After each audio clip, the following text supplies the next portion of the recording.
Meantime, the CDC is recommending now precautions when swimming in water, in warm fresh water specifically. This comes following the death of a 12-year-old boy from a brain-eating amoeba after swimming in a popular South Carolina lake. Health reporter Stephanie Stahl joins us with a warning from the family and ways to stay safe. Yeah, very this disturbing. Is very disturbing. Fortunately, very rare also. So health officials say people need to avoid getting water in their noses when swimming in rivers and lakes. That's because it has become a difficult lesson for one grieving family.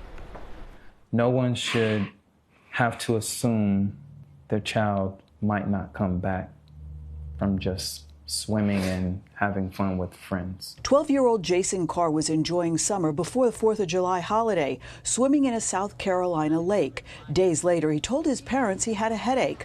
Clarence and Ebony Carr gave him some medication. The next day, they took Jason to the hospital, where he was able to walk in on his own, but he died 2 weeks later. This was no headache.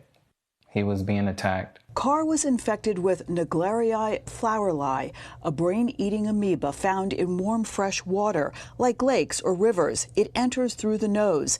The Centers for Disease Control reports fewer than 10 cases each year in the United States.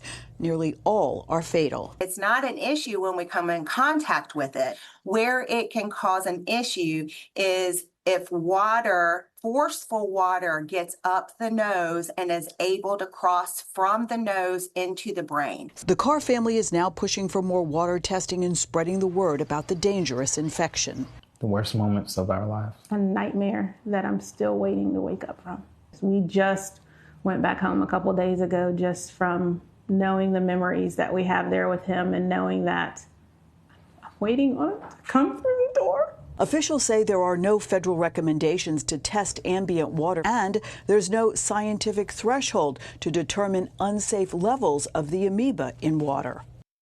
Now, most cases of this deadly parasite happen in southern states, but it has been found here in the Northeast on very rare occasions. Something more common here, hand, foot, and mouth disease that is often spread in pools. Coming up at 5, I will tell you about a growing number of cases being seen locally and how to protect yourself. Just a nightmare for that family in South Carolina. So sad. Yeah. Tragic. Thank you, Steph. Stephanie, thank you.